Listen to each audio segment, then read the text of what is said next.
Hello viewers, business statistics series में आज हम लोग स्पेयरमैन्स कोरिलेशन डिस्कस करेंगे। इससे पहले वीडियोस में मैंने regression analysis, correlation analysis discuss कर चुका हूँ। तो Spearman's rank correlation is a part of correlation analysis. तो इसमें हम लोग स्पेयरमैन्स रैंक कोरिलेशन डिस्कस करेंगे।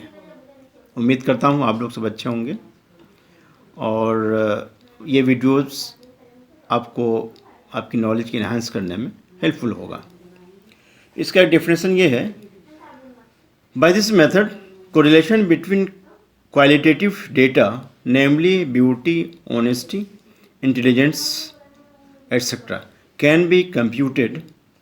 Such types of variables can be assigned ranks, but their quantitative measurement is not possible. Thus, rank correlation method is used in such cases.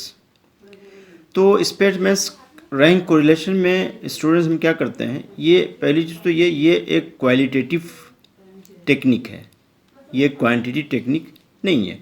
कुछ characteristic variables के ऐसे होते हैं जिससे हम क्या कर सकते हैं, क्वांटिटिव मेथड से कैलकुलेट नहीं कर सकते। तो ऐसे कैरेक्टरिस्टिक को हम क्या करते हैं, क्वालिटेटिव टेक्निक से हम क्या करते हैं, सॉल्व करते हैं।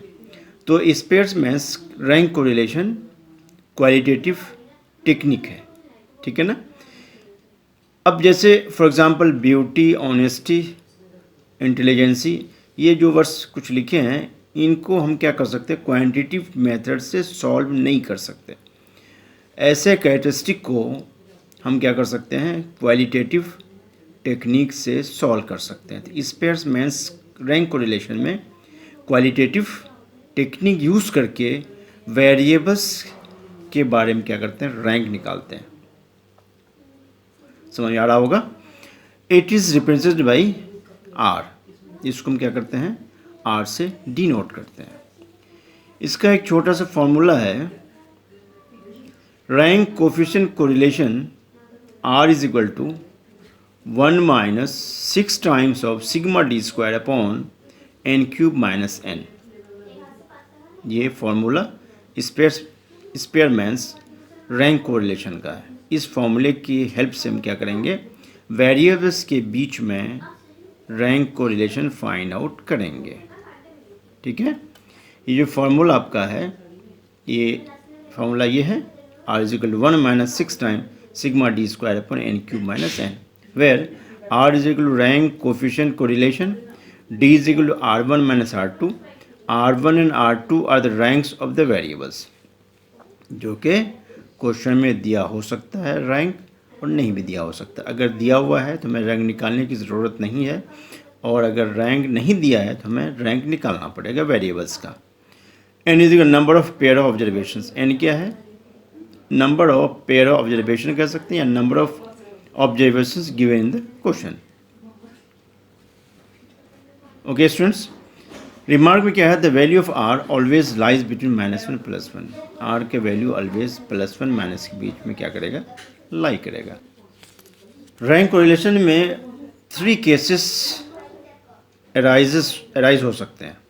The situations arises in rank correlation.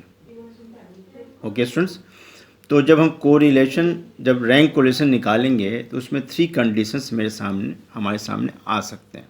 First condition क्या है, this method can be studied in the following 3 situations. First condition क्या आ सकता है, when ranks are given. Question में वेरिएबल्स का अगर रैंक दिया हुआ है तो हमें रैंक नहीं निकालना है, ठीक है। फर्स्ट कंडीशन ये है कि रैंक अगर दिया हुआ है।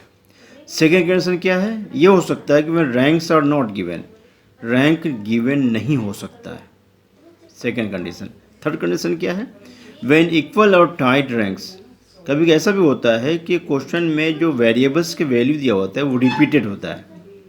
क्या होता है, रिपीटेड, एक वैल्यू कई बार रिपीट हो रहा। तो ये 3 केसेस अराइज होंगे जब हम लोग स्पेयरमैन रैंक कोरिलेशन के क्वेश्चंस करेंगे। क्लियर। अब इसमें ये देखिए कि फर्स्ट जो सिचुएशन है वो ये है, व्हेन रैंक्स आर गिवन। जब रैंक दिया हुआ है तो हम कैसे क्वेश्चन को सॉल्व करेंगे। Okay, the following formula is used when ranks are given. तो ये फॉर्मूला सेम वही यूज होगा, are is equal 1 minus 6 times sigma D square upon n cube minus N.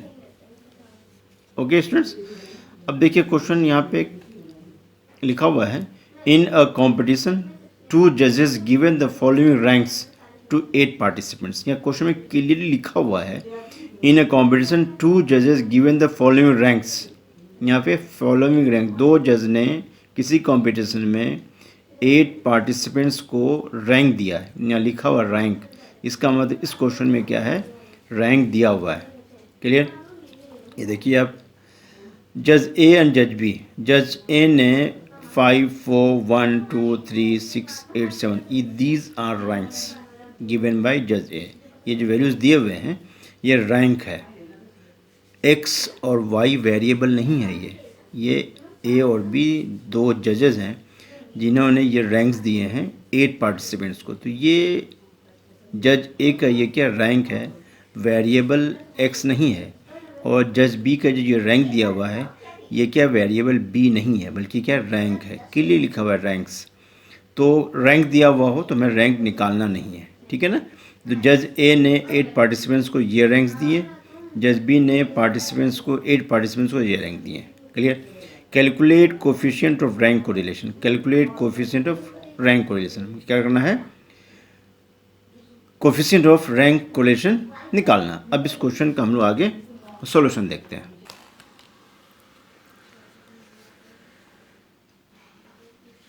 Calculation of rank correlation coefficient. Okay students, जज ए का value मैंने यहाँ लिख लिया है और जज बी का वैल्यू मैंने यहाँ पे लिख लिया है। जैसा कि मैंने कहा था कि जज ए एंड बी ने क्या किया, रैंक्स दिए हैं पार्टिसिपेंट्स को। तो ये क्या है, ये रैंक कहलाएगा। ये क्या कहलाएगा, रैंक कहलाएगा। ये भी रैंक है और ये भी रैंक है। क्लियर, जब हमें मालूम है कि रैंक है तो इसे हमने क्या किया, R1 डिनोट कर दिया, इसे हमने R2 डिनोट कर दिया। ओके, अब क्या फॉर्मूला है, D is equal R1 minus R2। क्या लिखा हुआ, D1 is equal to R1 minus R2। तो R1 ये है, R2 ये है। 5 माइनस 8 माइनस का 3,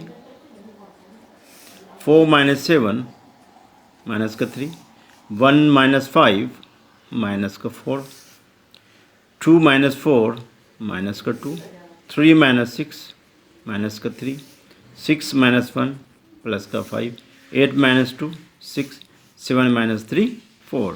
ये हमेशा याद रखिएगा, R1 माइनस R2 करना है, R2 माइनस R1 नहीं करना है, R1 माइनस R2 करना है। जैसा लिखा है वैसे ही माइनस करना है, R2 को R1 में से माइनस करना है। ओके, अब D को क्या करना है, स्क्वायर करना है। तो -3 का स्क्वायर 9, अगेन -3 का स्क्वायर प्लस का 9, -4 का स्क्वायर 16, -2 का स्क्वायर 4, -3 का स्क्वायर 9, 5 का स्क्वायर 25, 6 का स्क्वायर 36, 4 का स्क्वायर 16। ओके स्टूडेंट्स, समझ आ रहा है।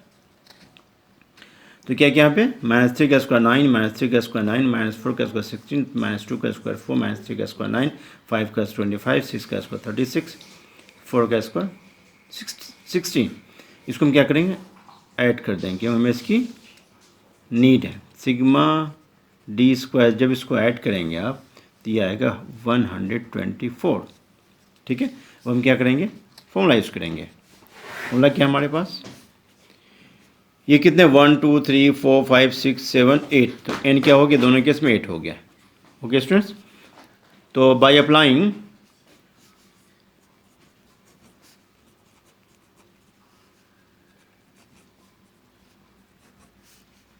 Rank correlation, rank correlation R is equal to 1 minus 6 times sigma d square upon n cube minus n।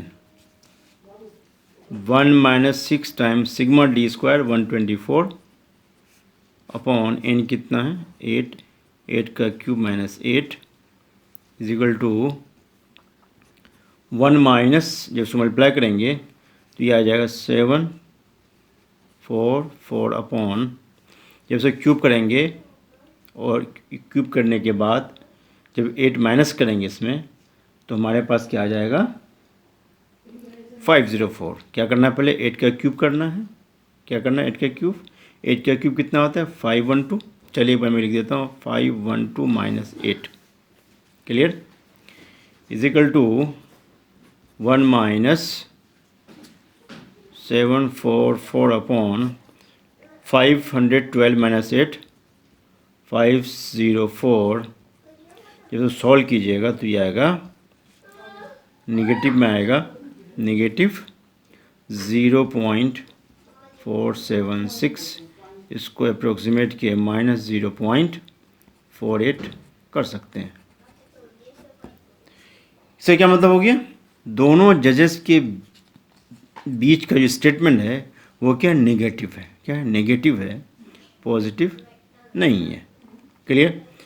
और ऑलमोस्ट क्या है, दोनों का डिसीजन क्या है मॉडरेट है, बट क्या है नेगेटिव सेंस में, पॉजिटिव सेंस में नहीं है। तो ये इस सॉल्यूशन का, इस क्वेश्चन का क्या निकला, ये सॉल्यूशन निकला। इस तरह से हम क्या कर लेते हैं, किसी भी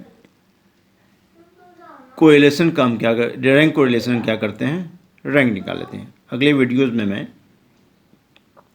अगर सेकेंड केसेस डिस्कस करूंगा जिसमें कि रैंक दिया हुआ नहीं होगा, क्लियर। इस क्वेश्चन में क्या था, रैंक दिया हुआ था तो रैंक हमें निकाला नहीं था। अगले केस में क्या करेंगे, रैंक दिया हुआ नहीं होगा तो हम क्या करेंगे, रैंक निकालेंगे पहले, फिर आगे क्या करेंगे, क्वेश्चन सॉल्व करेंगे। हेलो व्यूअर्स, नेक्स्ट जो सिचुएशन है वो क्या है, when ranks are not given. मैंने जब अभी इससे पहले वीडियो में डिस्कस किया था कि जब हम रैंक के क्वेश्चन सॉल्व करेंगे तो 3 कंडीशंस राइज होंगे हमारे सामने, when ranks are given, when ranks are not given. तो सेकंड जो केस है when ranks are not given, ये मैं डिस्कस करूँगा, clear. The following formula is use when ranks are not given. Same formula use होगा, are is equal to 1 minus 6 times sigma D square upon N cube minus N. एक question यहाँ पर लिखा हुआ है, आप लोग देखिए।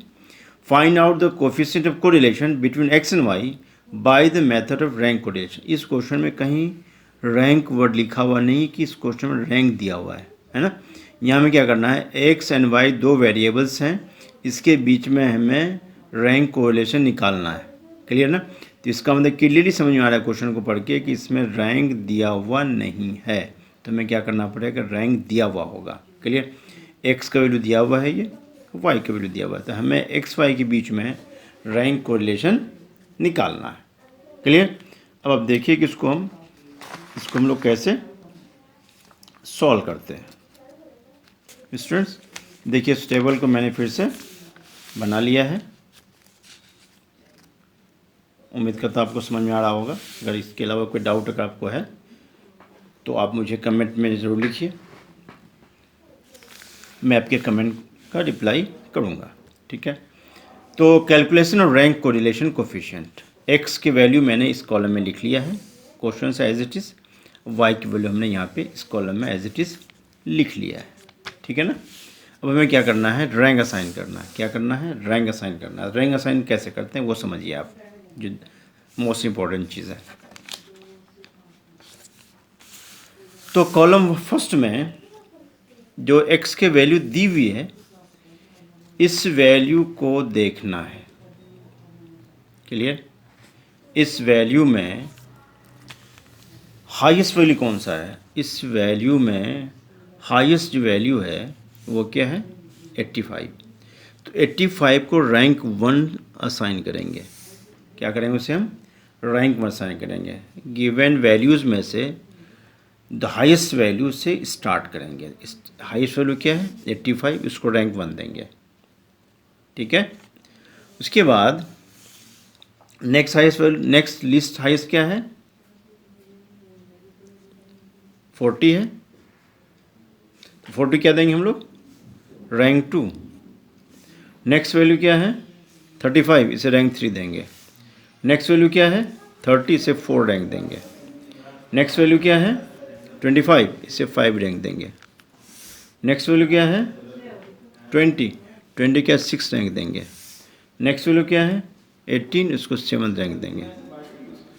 नेक्स्ट वैल्यू क्या है 16, 6 में क्या देंगे 8 वैल्यू देंगे।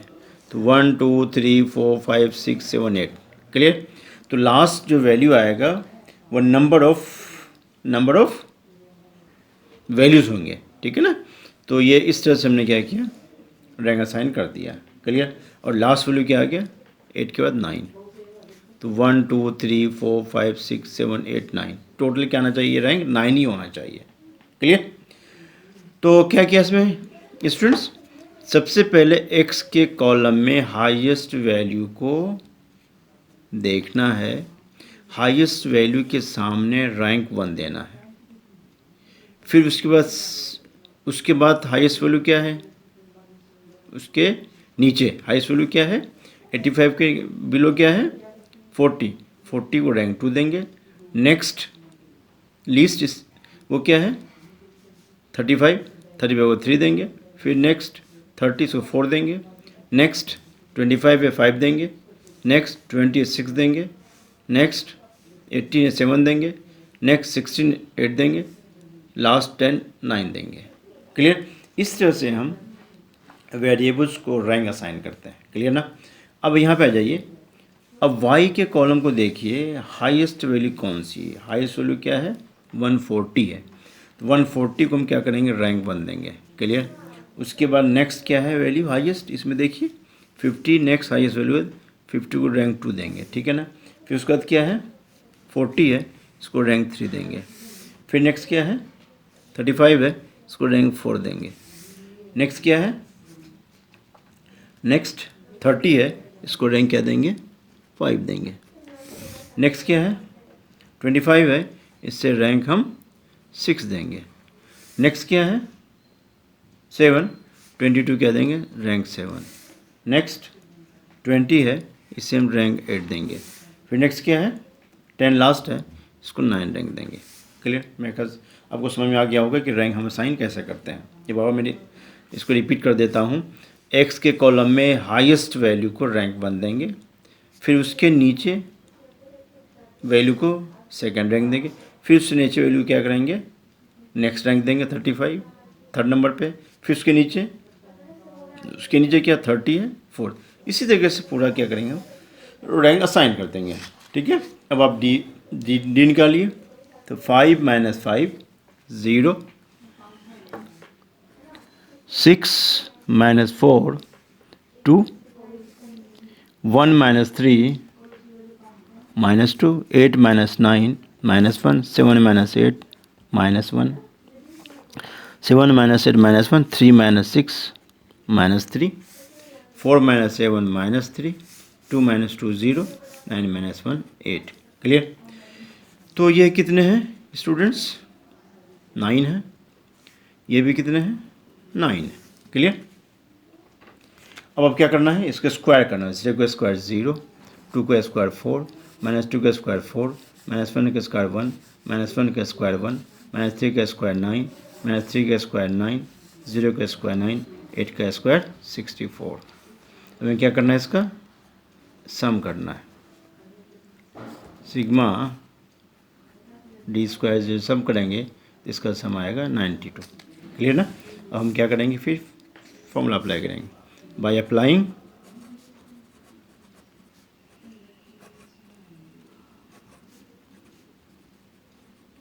रैंक कोरिलेशन, ठीक है।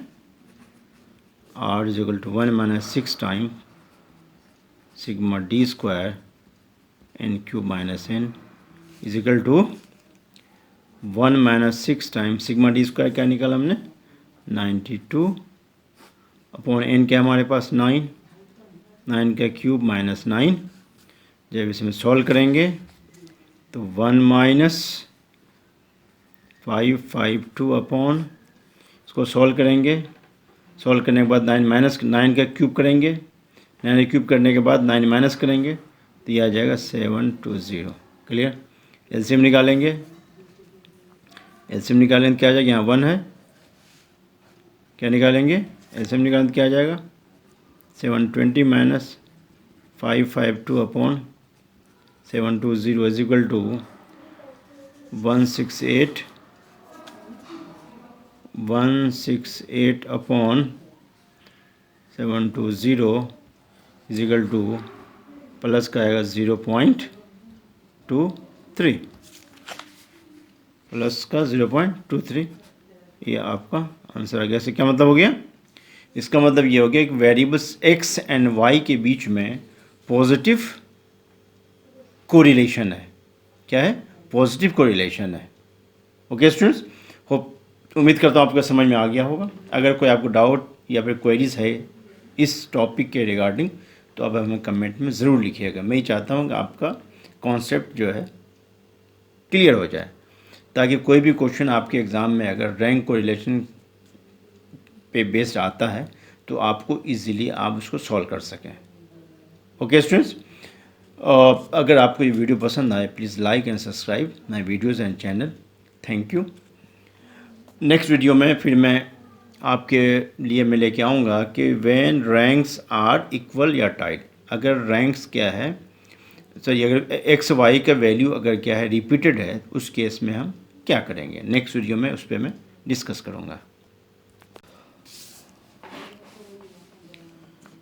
हेलो स्टूडेंट्स, आज के लेक्चर में हम लोग रैंक कोरिलेशन का थर्ड केस डिस्कस करेंगे। इससे पहले लेक्चर में मैंने आपसे ये बताया था कि 3 डिफरेंट सिचुएशंस अराइज हो सकते हैं in the case of rank correlation. तो जो 2 केस अराइज हो सकते हैं वो मैंने इससे पहले लेक्चर में डिस्कस किया है। थर्ड एंड लास्ट जो केस अराइज होगा वो है व्हेन इक्वल और टाइट रैंक्स। इसका मतलब ये हुआ कि जो वेरिएबल्स x एंड y होंगे उसमें अगर वैल्यूज़ रिपीटेड होंगे तो ऐसे क्वेश्चंस को हम सॉल्व कैसे करेंगे, है ना, व्हेन इक्वल और टाइट रैंक्स। ठीक है ना। तो इसमें हम देखेंगे कि ऐसे क्वेश्चंस को हम सॉल्व कैसे करेंगे। ओके स्टूडेंट्स, व्हेन इक्वल और tied ranks means repeated values in x and y अगर हो तो वैसे क्वेश्चन को हम सॉल्व कैसे करेंगे। The following formula is used when equal और tied ranks are given. r is equal to 1 minus 6 times sigma D square plus 1/12 m cube minus m plus 1/12 m cube minus m and so on divided by n cube minus n। Students, इसमें नया कुछ नहीं है, बस आपको क्या करना है, इससे पहले फॉर्मूला हमने क्या पढ़ा, r is equal to 1 minus 6 times of sigma D square upon n cube minus n हमने पढ़ा है। क्या पढ़ा है? इससे पहले हमने पढ़ा है, हमने क्या पढ़ा है, इतना पढ़ा है, हमने इतना पढ़ा है। ठीक है स्टूडेंट्स, इतना हमने पढ़ा है दोनों इससे पहले के केसेस में।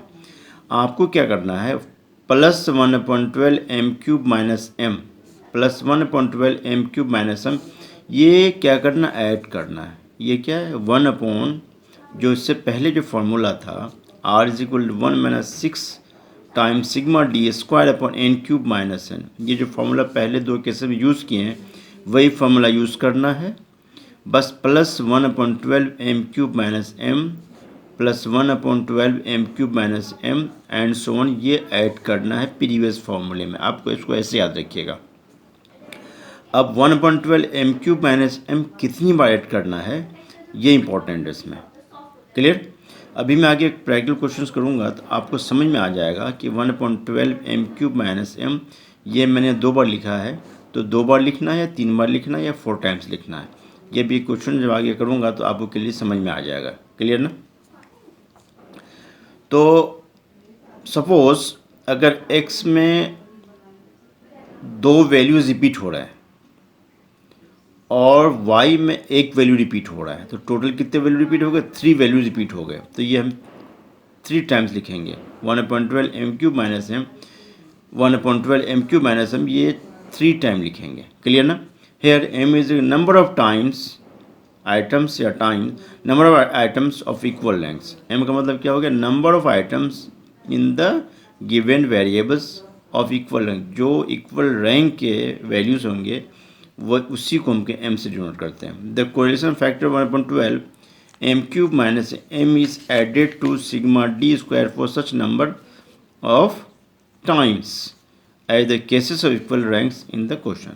क्लियर? तो अगर इक्वल रैंक्स दिए हुए हैं तो उस क्वेश्चन को हम इस मेथड से सॉल्व करेंगे. क्लियर? एक क्वेश्चन मैं पढ़ता हूँ. Calculate coefficient of correlation by means of ranking method from the following data. ये आपका क्या है? क्वेश्चन दिया हुआ है. ठीक है, देखिए एक्स में क्या है? 40, 50, 60, 60, 80, 50, 70, 60. अब इस क्वेश्चन में देखिए आप 50 यहाँ भी है, 50 यहाँ भी है. ये हो गया रिपीटेड. 60, 60, 60. यहाँ 60 कितनी बार? 3 टाइम्स है. ठीक है ना? तो वैल्यूज रिपीट क्या हो रहे हैं? 50, 50 एक वैल्यू, 60, 60, 60 एक वैल्यू. ठीक है ना? तो x में दो वैल्यूज रिपीट हो रहे हैं. इसका मतलब 1/12 m cube minus m x के लिए 2 बार लिखा जाएगा. Okay students. y के लिए देखिए 80, 120, 160, 170, 130, 200, 210, 130. 130 2 बार रिपीट हो रहा है. तो 130 रिपीट हो रहा है. तो x में दो वैल्यू रिपीट हो रहा है, y में सिंगल वैल्यू है 130 रिपीट हो रहा है. इसका मतलब जो फॉर्मूला हमारे पास पहले का है r is equal 1 minus 6 times sigma D square upon N cube minus n में हम 3 बार 1/12 3 times 1/12 M cube minus m क्या करेंगे? ऐड करेंगे. Clear students? ये आपको समझना ज़रूरी है कि 1/12 एम क्यूब माइनस एम कितनी बार ऐड करना है. तो x में 52 टाइम्स, 63 टाइम्स. कितने टाइम है वो इम्पोर्टेंट नहीं. इम्पोर्टेंट ये है कि 50 2 बार रिपीट हो रहा है, 63 टाइम्स हो रहा है. तो 50 रिपीट हो रहा है और 60 रिपीट हो रहा है. तो दो वैल्यू रिपीट हो रहे हैं. जिसका मतलब m/12 m cube minus m 2 बार लिखेंगे x के लिए. क्लियर? y में 130, 130, 130 2 बार रिपीट हो रहा है. तो 130 वैल्यू एक वैल्यू है वो रिपीट हो रहा है. तो उसमें 1/12 एक बार ऐड करेंगे. Total 3 times 1/12 M cube minus M add करेंगे. Clear students?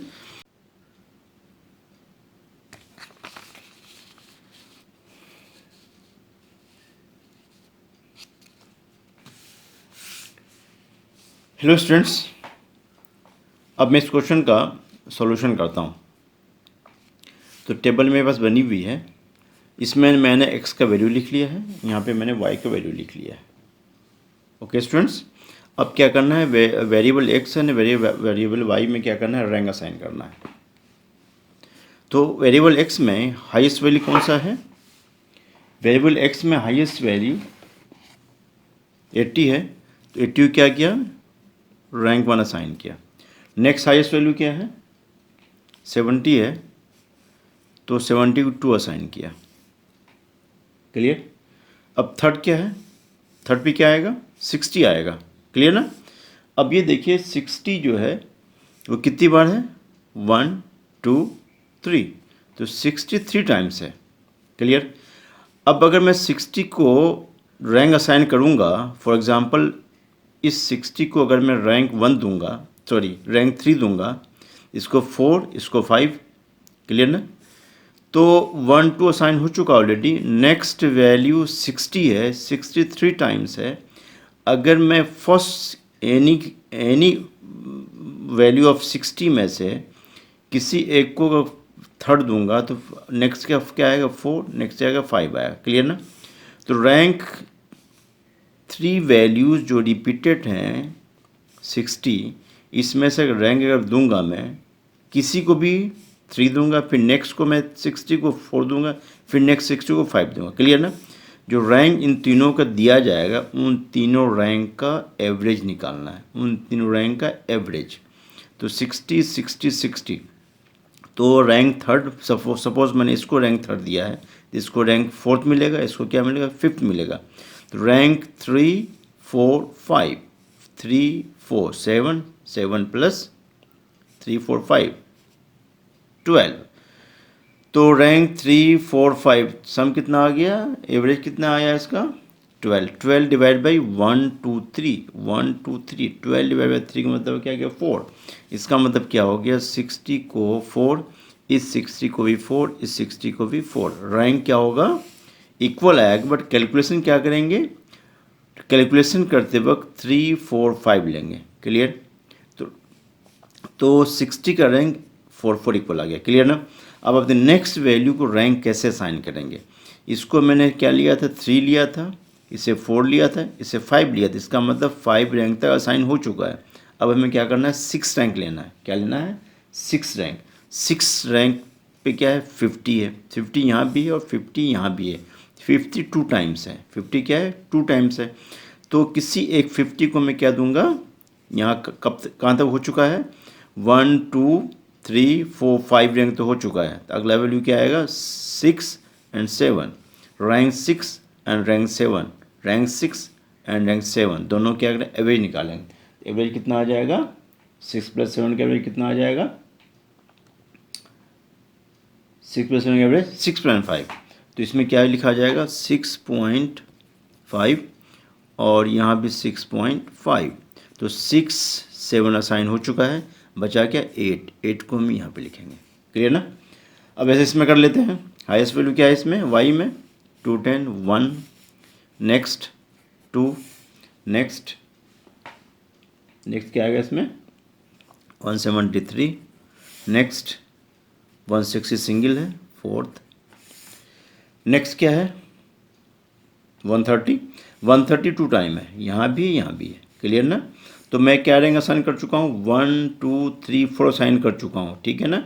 तो ये सपोज 5th होगा, तो ये क्या होगा, 6 होगा। तो रैंक 5th प्लस रैंक 6 का average, rank 5th plus rank 6, 6 + 5 11, 11.2 5.5। तो इसका रैंक क्या आ जाएगा, 5.5 और इसका भी रैंक क्या आ जाएगा, 5.5। उम्मीद करता हूँ आपको समझ में आ रहा होगा।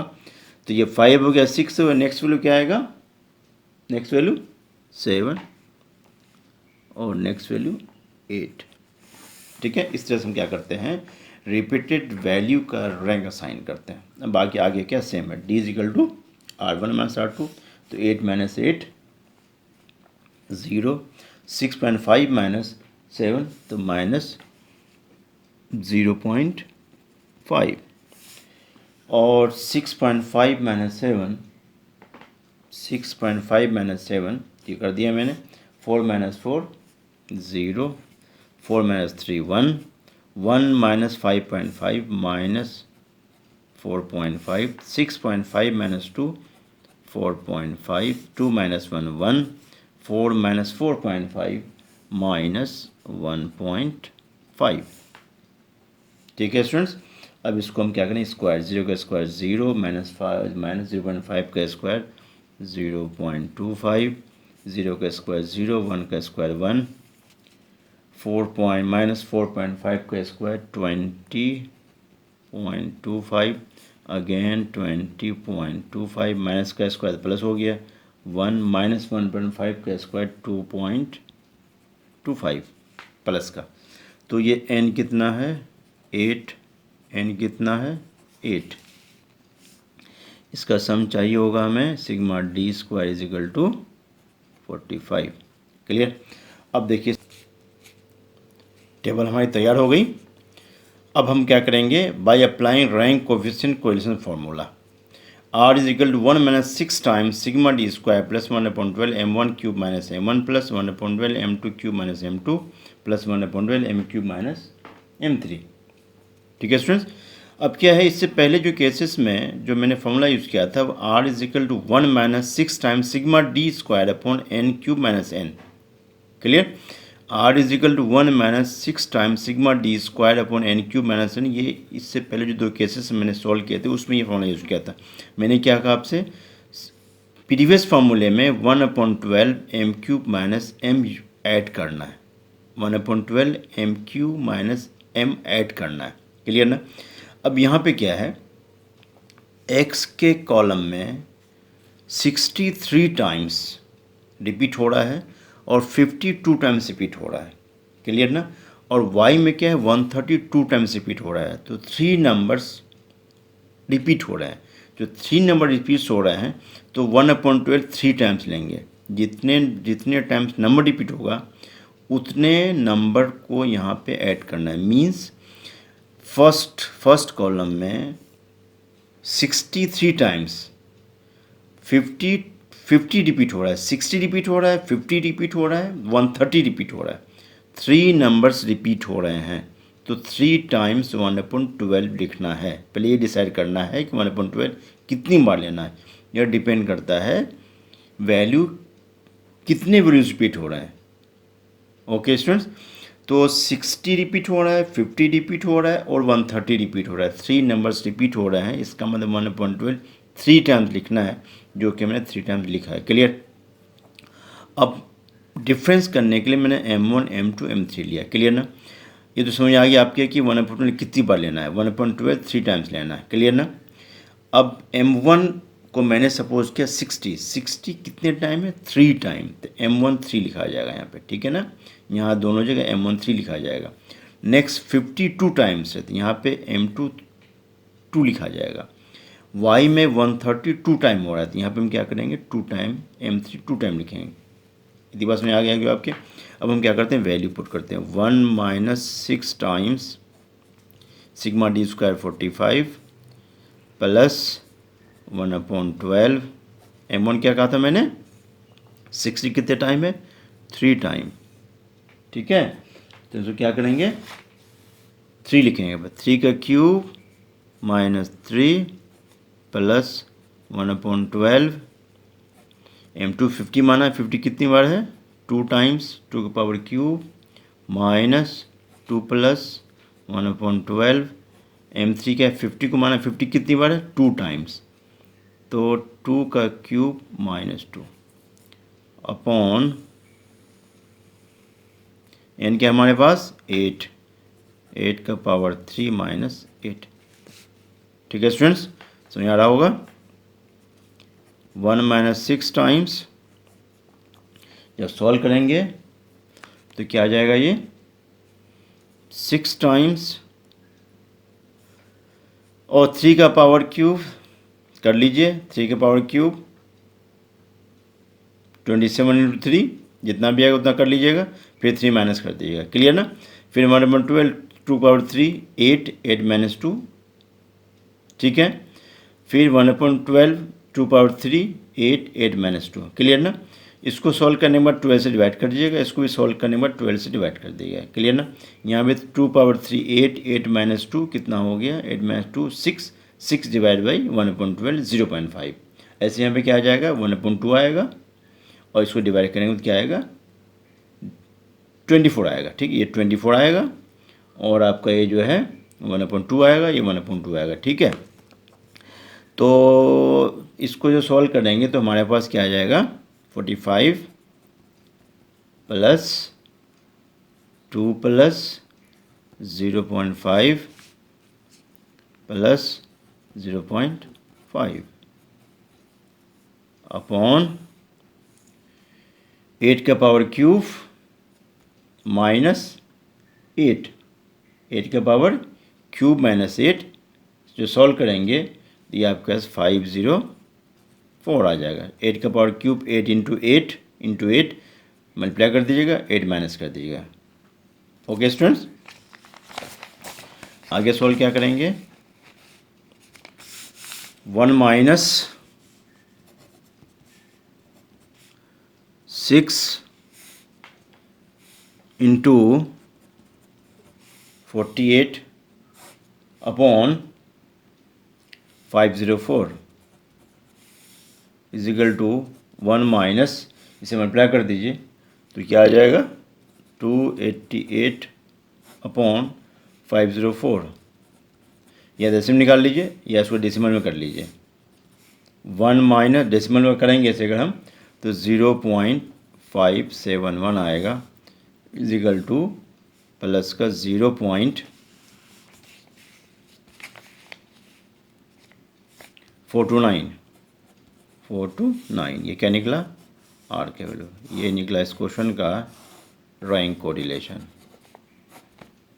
ओके स्टूडेंट्स, तो इस क्वेश्चन में द मोस्ट इम्पॉर्टेंट जो पार्ट है वो ये है कि आपको एक्स और वाई वेरिएबल्स को रैंक असाइन करना है। क्या करना है, रैंक असाइन करना है। रैंक असाइन कैसे करना है, जो वैल्यू रिपीटेड होंगे उसकी बात करें, जो वैल्यू रिपीटेड है उसके रैंक का एवरेज निकालना है। क्या नहीं, उसके रैंक का एवरेज निकालना है। ठीक है ना। और जब जिस रैंक एवरेज निकालने के बाद वो रैंक उसको असाइन हो जाएगा, फिर उसके बाद जो वैल्यूज़ बचे हैं उसको हम क्या करेंगे, रैंक असाइन करेंगे।